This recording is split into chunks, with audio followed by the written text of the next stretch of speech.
education. यह एक ऐसा प्रकाशिक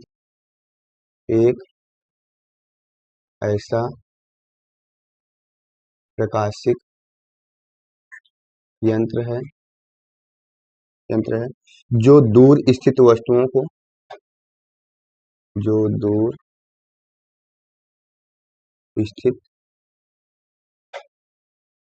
देखने के लिए उपयोग में लाया जाता है। यह दो प्रकार का होता है। नंबर 1 अपवर्ती दूरदर्शी, या जिसको बोलते हैं खगोलीय दूरदर्शी। दूसरा होता है परावर्ती। दोनों दूरदर्शी को हम लोग पढ़ेंगे। पहला है अपवर्ती, जिसको खगोलीय दूरदर्शी बोलते हैं, जो खगोलीय पिंडों के बारे में, ग्रह नक्षत्र तारे को देखने के लिए उपयोग में लाया जाता है। जिसको हमने आपको बताया था कि अपवर्ती दूरदर्शी में हमें क्या क्या पढ़ना है, इसको एक बार देख लीजिए, जो आपके एग्जाम में पूछा जाता है। देंगे कि खगोलीय दूरदर्शी का सचित्र बताइए, उसका वर्णन कीजिए और उसकी आवर्धन क्षमता को बताइए तथा उसके प्रतिबिंब कहाँ पर बनेगा, कैसे बनता है, मतलब पूरा A to Z आपसे पूछ रहे होंगे। और ये 3 नंबर या 5 नंबर में आपसे पूछा जाता है। इसका डेफिनेशन, परिभाषा आपको लिखना होगा और इसकी संरचना, उसके बाद इसका समायोजन, इसमें पढ़ना हमें प्रतिबिंब का बनना। उसके बाद है आवर्धन क्षमता। आवर्धन क्षमता हम लोग 2 कंडीशन पढ़ेंगे।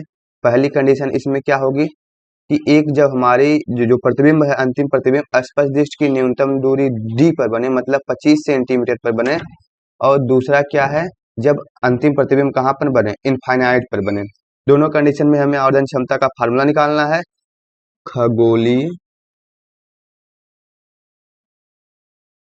दूरदर्शी यह ऐसा प्रकाशिक यंत्र है, यह ऐसा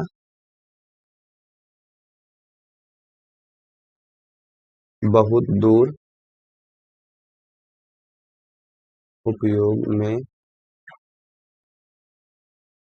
लाया जाता है। इसके द्वारा जो होता है, जो वस्तु का प्रतिबिंब होता है, वो कहाँ बनता है, आपकी आंख पर बनता है। ठीक है ना। तो जो बहुत दूर स्थित वस्तु है, उसको देखने के लिए हम खगोलीय दूरदर्शी का क्या करेंगे, उपयोग करेंगे। इसकी संरचना क्या है, संरचना, इसकी हेडिंग डालिएगा, संरचना, इसकी बनावट, उसमें बनावट भी लिख देते हैं, तो ध्यान देंगे आपसे क्या पूछ रहे हैं, क्या बोल रहे हैं, शब्द के अनुसार आप क्या कर पाएंगे, क्लियर कर पाएंगे। संरचना मतलब जब ये दूरदर्शी बनाई गई थी तो उसमें क्या क्या चीज लगा था, इसका पहले हम चित्र बनाते हैं। उसी चित्र के माध्यम से हम बता देंगे, आप क्या कर पाएंगे, लिख पाएंगे। बहुत थ्योरेटिकल लिखना जरूरी नहीं है। तो क्या होता है, इसमें एक बेलनाकार पाइप होती है धातु की। इसके एक सिरे पर एक उत्तल लेंस लगा होता है, जिसकी फोकस दूरी अधिक होती है। इसको बोलते हैं अभिदृश्यक लेंस। जिसकी फोकस दूरी बड़ी होती है उसको अभिदृश्यक लेंस बोलते हैं। नली के दूसरे सिरे पर एक दूसरी नली से जुड़े हुए एक और उत्तल लेंस लगा होता है, जिसकी फोकस दूरी क्या होती है, इससे अभिदृश्यक वाले से कम होती है। इसको नेत्रिका बोलते हैं, नेत्रिका लेंस। दृश्यक का क्या काम है, अभिदृश्यक लेंस उस तरफ होता है जिस तरफ हमारी वस्तु होती है, नेत्रिका उस तरफ होता है जिस तरफ हमारी आंख होती है। यहाँ कहीं हमारी आंख होगी, आंख के द्वारा जब हम कोई वस्तु देख रहे होंगे, यहाँ से देख रहे होंगे। अब ये जो दोनों नली होती है, नली ऐसे लगी होती है, नली के ऊपर जो बड़ी वाली नली होती है उसके ऊपर एक दंड चक्र लगा होता है, दंतुर दंड चक्र, जिसकी सहायता से इसको क्या करेंगे, रोटेट करके इसको आगे पीछे कर लेते हैं। और इसमें इसके फोकस दूरी पर ही, इसके फोकस दूरी पर, नेत्रिका के फोकस दूरी पर एक क्रॉस तार लगा होता है। जो क्रॉस तार क्या करता है, इस नेत्रिका के पास होता है इसके फोकस दूरी पर। इसका काम यह है कि वस्तु का स्पष्ट देखने का कार्य करता है। जब तक ये स्पष्ट हमें क्रॉस तार नहीं दिखेगा तब तक हमें वस्तु कोई क्या हो पाएगा, स्पष्ट नहीं दिखेगा। ठीक, इसके समायोजन में हम इसके बारे में पढ़ते हैं, ये कैसे कैसे कार्य करता है। संरचना में बस यही है, समायोजन, एडजस्टमेंट। एडजस्टमेंट में क्या है, एडजस्टमेंट में जो हमने अभी क्या किया है ये पढ़ा है संरचना। इसी में क्या करते हैं, कैसे कैसे हम वस्तु को देखते हैं, क्या क्या प्रक्रिया हमें करनी होगी। वैसे ही जब हम किसी वस्तु को, खगोलीय दूरदर्शी को, बहुत दूर स्थित होती है कोई वस्तु, उसको देखना होता है तो क्या करते हैं, इस दूरदर्शी को हम एडजस्ट करते हैं। मतलब हमें इसको आगे पीछे खिसका करके इस तरह से एडजस्ट करना होता है कि जो नेत्रिका लेंस है और अवदिश्यक लेंस है इसके बीच की फोकस दूरी, मतलब जो दूरी है वही उसी को बोलते हैं एडजस्टमेंट करना। जब एडजस्ट कर लेंगे तब हमें वस्तु क्या होगी, एकदम स्पष्ट क्लियर दिखाई देती है। पहले ही नहीं दिखाई देती। जैसे आप लोग कैमरा फोटो खींचते हैं ना, तुरंत आपकी फोटो क्लियर नहीं आ जाती है। या तो पोर्ट्रेट मोड में खींचे, या तो फोटो मोड में खींचे, या 48 मेगापिक्सल या 64 मेगापिक्सल खींचते हैं आप लोग।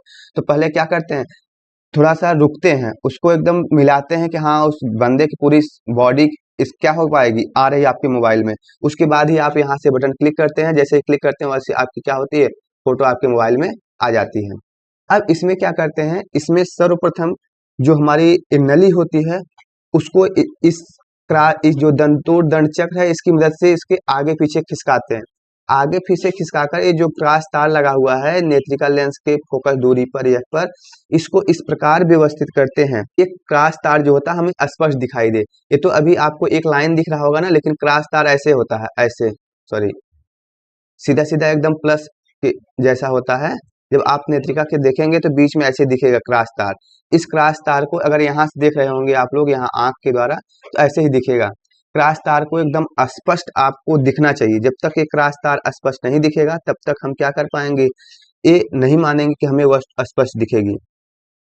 इसमें लिखना क्या है, पहली लाइन, सर्वप्रथम हम दंतोड़ दंड चक्र की मदद से इस नली को आगे पीछे इस प्रकार व्यवस्थित करते हैं कि जो हमारे नेत्रिका लेंस के पास लगा हुआ क्रॉस तार है वह स्पष्ट दिखाई देने लगे। अगर वह स्पष्ट दिखाई देता है तब हम दूर की वस्तु क्या कर पाएंगे, देखने की कोशिश करेंगे। जब यह तार स्पष्ट हो जाएगा तब हम इस अवदिश्यक लेंस को वस्तु की ओर रखेंगे। वस्तु हमारे पास ए बी क्या है, इनफाइनाइट दूरी पर है। यहाँ से इसके बीच की दूरी काफी बहुत दूर है। मतलब समझ लीजिए चांद को देखना है, ठीक है ना।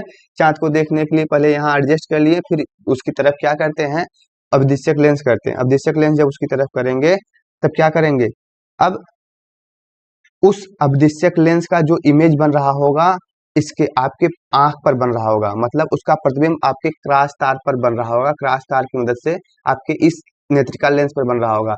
तो नेत्रिका लेंस पर प्रतिबिंब इस प्रकार बनाते हैं कि इस क्रॉस तार पर लंबन न रहे। लंबन का मतलब उसे झिलमिलाता हुआ न रहे, उसमें गैप ना रहे। इस बात का ध्यान देंगे। यही इसमें क्या है, इसका समायोजन है, मतलब एडजस्टमेंट करना।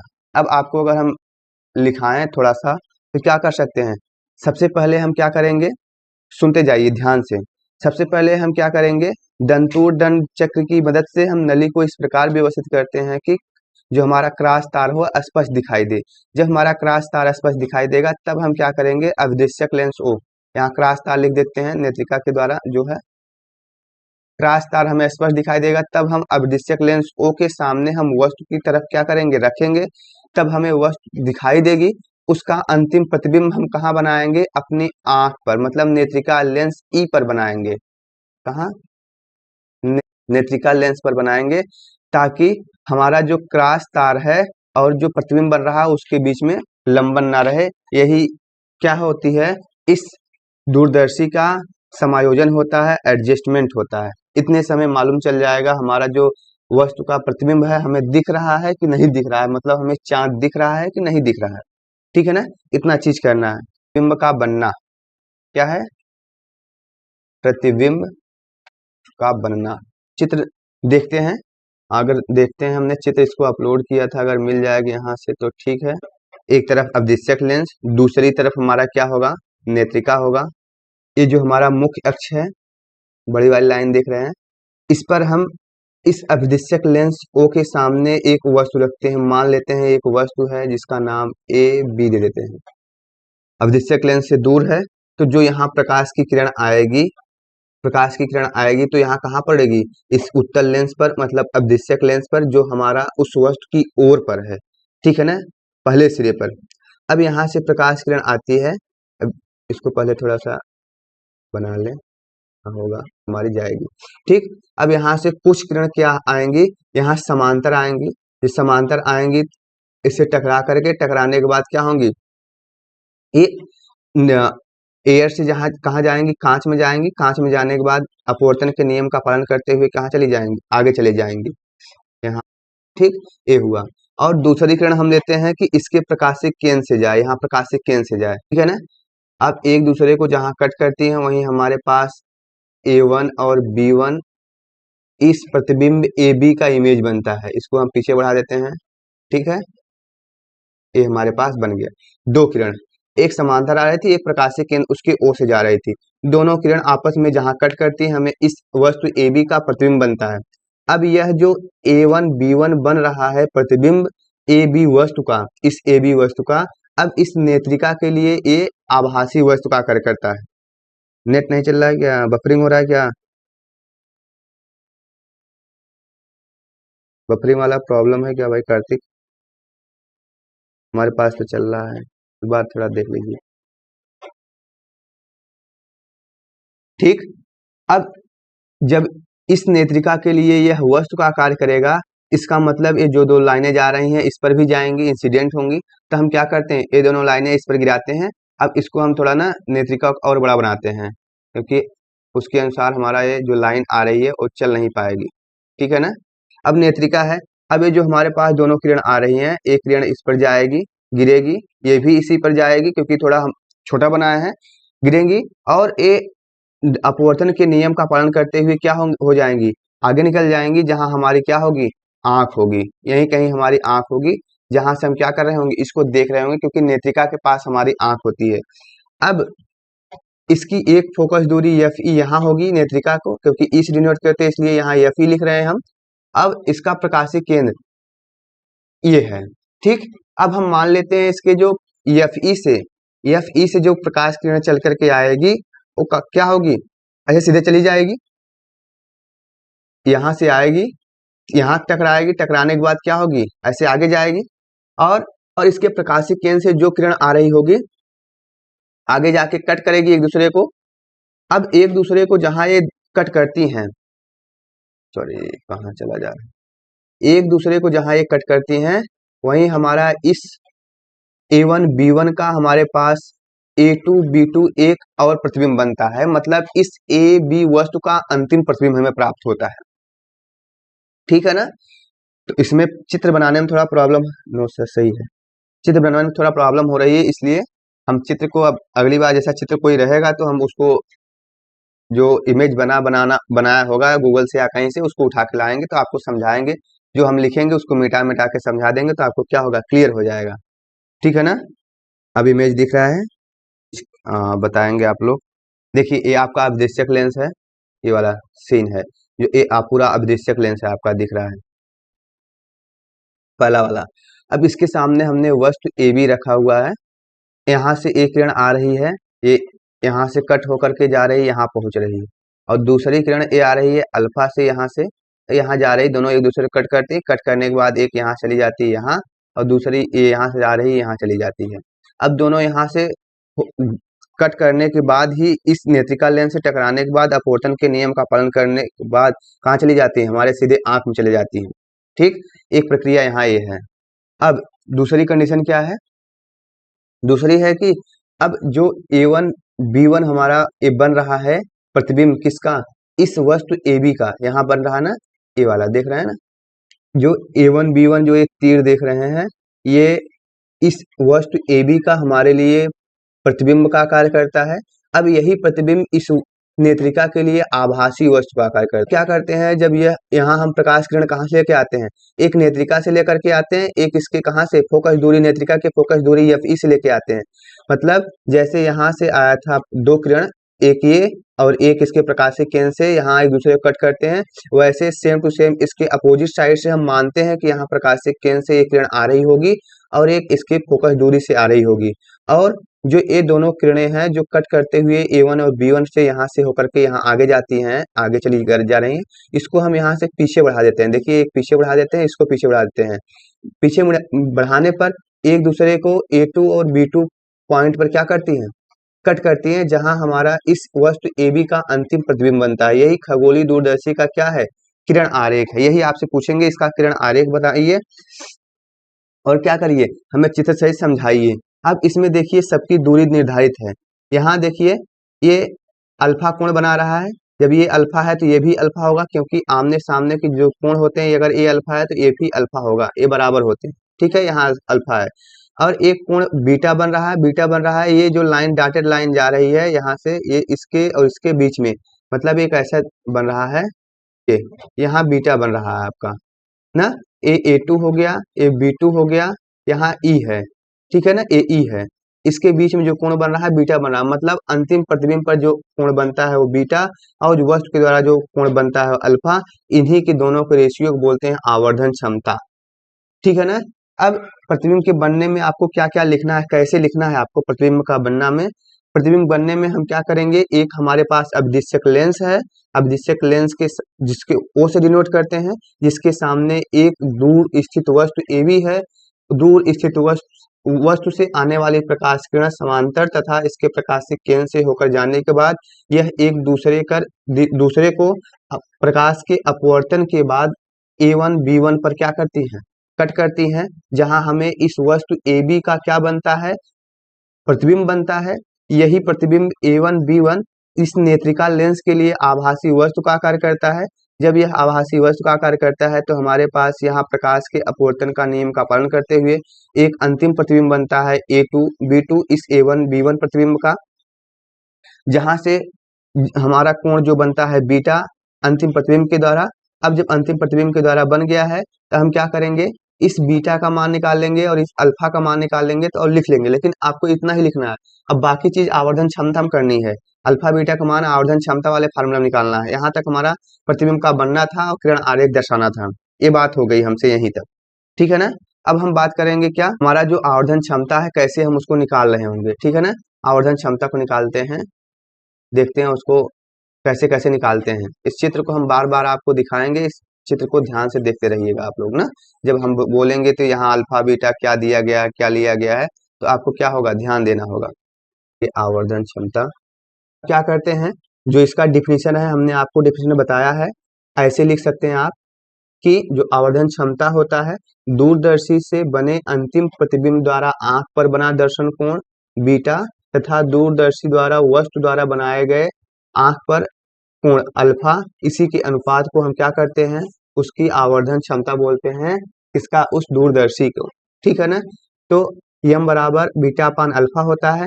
अब हम जो इससे पहले चित्र बनाया गया था हमारा ए अल्फा, इसका मान निकाल लेंगे, इस बीटा का मान निकालेंगे। अब क्या करेंगे, क्योंकि जो वस्तु है हमारा कहाँ है, इस अभिदिशक से बहुत दूर है, जब बहुत दूर होगा तो हमारा जो अल्फा बन रहा होगा बहुत छोटा बन रहा होगा, अल्फा बहुत छोटा बन रहा होगा, तो हम मान लेते हैं तो हमारे पास जो tan अल्फा होगा, हम tan अल्फा होगा वो भी क्या होगा, बहुत छोटा होगा। tan अल्फा बराबर किसके हो जाएगा, अल्फा के बराबर हो जाएगा। तो हम यहाँ से अल्फा tan अल्फा का मान निकालते हैं, tan अल्फा किसके बराबर हो जाएगा, अल्फा के बराबर हो जाएगा, क्योंकि ये बहुत छोटा है। जैसे आप लोगों को बताया गया था साइन आई बहुत छोटा है तो साइन आई बराबर आर हो गया था, वैसे इसमें भी। ठीक है ना, आप लोगों को बताया गया है, तो आप लोग उस बात को टेंशन मत लीजिए। ठीक, अब यहाँ से हम उस चित्र की मदद से अल्फा का मान निकालते हैं। सेम टू सेम ऐसे ही हम क्या करेंगे, बीटा का मान भी निकालेंगे tan बीटा के टर्म में।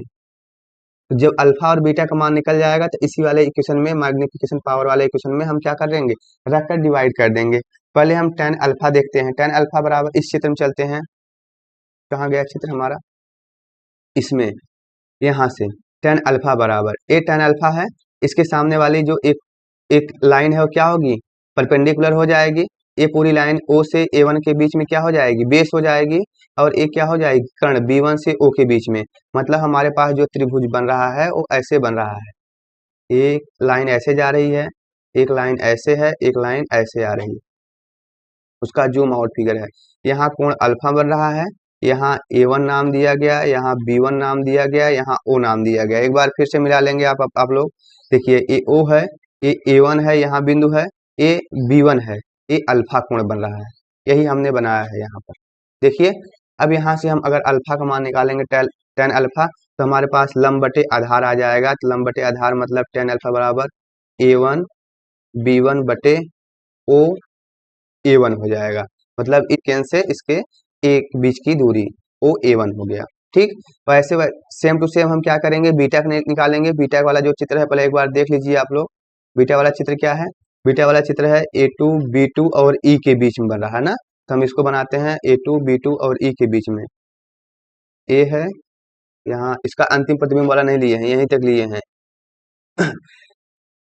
यहीं तक लिए हैं, तो हमारा क्या हो जाएगा, और O A1 का मान जो है, O और A1 का मान जो है किसके, यहाँ से यहाँ के बीच की जो दूरी है वो FO है।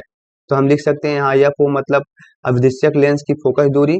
इसके स्थान पर हम लिख सकते हैं A1 B1, यहाँ FO फोकस दूरी। उसके बाद क्या करते हैं, हम इस A1 B1 और A1 E का जो मान होता है उसको लिखते हैं A1 B1। A1 E का मान क्या है, यहाँ से देखते हैं, मतलब इस नेत्रिका और इस वस्तु के बीच, आभासी वस्तु के बीच की दूरी क्या है, UE है। UE है, बाएं तरफ है, तो माइनस साइन के साथ हम लिखेंगे। यहाँ हो जाएगा A1 B1 upon minus UE। दोनों समीकरण 1 और समीकरण नंबर 2 आ गया हमारे पास। इसको उठा करके हम क्या करेंगे, इस समीकरण स्टार वाले में रख देंगे। इसमें उठा के रखते हैं, क्या आ जाएगा हमारे पास, यम बराबर बड़ी वाली लाइन A1 B1 बटे F0 और यहाँ A1 B1 बटे माइनस UE हो गया। अब क्या करिए, इसका मल्टीप्लाई ऊपर और बीच वाला का नीचे बराबर हो जाएगा हमारे पास। ठीक, ठीक, ये हमारे पास सूत्र आ गया। अब इस सूत्र की मदद से हम दो कंडीशन लेंगे। पहली कंडीशन क्या है, पहली कंडीशन है कि स्पष्ट दृष्टि की न्यूनतम दूरी पर, दूसरी है अंतिम प्रतिबिंब कहाँ, अनंत पर बन रहा होगा। जब अंतिम प्रतिबिंब स्पष्ट, ठीक, अब इसमें हम क्या करेंगे, हम स्पष्ट दृष्टि की न्यूनतम दूरी पर जब हमारा प्रतिबिंब बन रहा होगा, मतलब प्रतिबिंब V से डिनोट करते हैं प्रतिबिंब की दूरी, इसमें VE होगा। VE जो होगा हमारा क्या है, यहाँ D होगा, स्पष्ट दृष्टि की न्यूनतम दूरी। और ये नीचे बन रहा है तो यहाँ नेगेटिव साइन लगाएंगे और U का हम मान लिखेंगे। U का मान क्या था, UE था। F का मान क्या था, FE था। यही था ना, 1/V माइनस 1/U बराबर 1/F। सर पॉल्टअप का मान 1/V, 1/V का मान कितना है, D है, 1/ माइनस D हो गया, माइनस 1/U, U का मान UE है, ये UE है, तो माइनस 1/UE माइनस रखेंगे तो यहाँ माइनस UE हो जाएगा। इसको ब्रैकेट में रखते हैं, बराबर 1/FE। इसको थोड़ा सॉल्व कर लीजिए, D तो हमारे पास FE/UE आया था, तो हम इसमें FE से क्या कर देंगे, मल्टीप्लाई कर देंगे ऊपर। ठीक है ना। अब यहाँ 1/UE का मान हमारे पास आ गया 1/FE प्लस 1/D। हमारे पास किसका मान चाहिए, 1/ किसका, UE का मान ना, 1/UE का मान हम यहाँ से जो हमारे पास आवर्धन क्षमता जो निकाले थे व्यापक वाला, FO/UE था माइनस में। अब इसको हम ऐसे लिख सकते हैं, माइनस FO ब्रैकेट में 1/UE ना, इतना लिख सकते हैं। तो 1/UE के स्थान पर हम ये मान रख सकते हैं, इतना आया है तो रख दीजिए। इसको उठा करके यहाँ रख देंगे, तो आ जाएगा माइनस FO ब्रैकेट में 1/FE प्लस 1/D आ गया। अब क्या करिए, इसमें से हम FE को कॉमन ले लेंगे, FE को कॉमन लेंगे तो यहाँ एक FE आ जाएगा, यहाँ FE जाएगा तो 1 हो जाएगा। तो आ जाएगा हमारे पास M equal to minus FO/FE bracket में 1 प्लस FE/D। इसलिए यहाँ 1/D था, यहाँ FE/D आया। यही हमारे पास आवर्धन क्षमता का फार्मूला आया स्पष्ट दृष्टि की न्यूनतम दूरी पर। सॉरी, जब अंतिम प्रतिबिंब अनंत पर बनेगा तो हमारे पास क्या हो जाएगा, जो UE होगा वो एफ ई के क्या हो जाएगा, सिंपल सा बराबर हो जाएगा, मतलब जो डी का मान होगा वी का मान होगा इनफाइनाइट हो जाएगा, यू ई सॉरी यू बराबर यू ई हो जाएगा, एफ बराबर एफ ई हो जाएगा, 1 upon f equal to 1 upon v minus 1 upon u में हम रखेंगे तो यहाँ हो जाएगा 1 अपान एफ ई बराबर 1 अपान इनफाइनाइट, मतलब डी हमारे पास अब डी नहीं बन रहा है, हमारे पास इनफाइनाइट बन रहा है, तो इनफाइनाइट माइनस 1 अपान यू ई, ये माइनस होगा you E, minus minus plus हो गया, 1 अपान एफ ई बराबर 1 अपान यू ई, मतलब एफ ई बराबर यू ई। ये हमारे पास एक रिलेशन आता है, हमारे पास जो आवर्धन क्षमता का सूत्र है M equal to minus F O upon U E, उसी में हमने यू ई के स्थान पर एफ ई रख दिया, हमारे पास इसका आवर्धन क्षमता का फार्मूला आ जाएगा minus F O upon F E. ये आवर्धन क्षमता तब काम करेगा जब हमारा अंतिम प्रतिबिंब कहाँ बन रहा होगा, अनंत पर बन रहा होगा।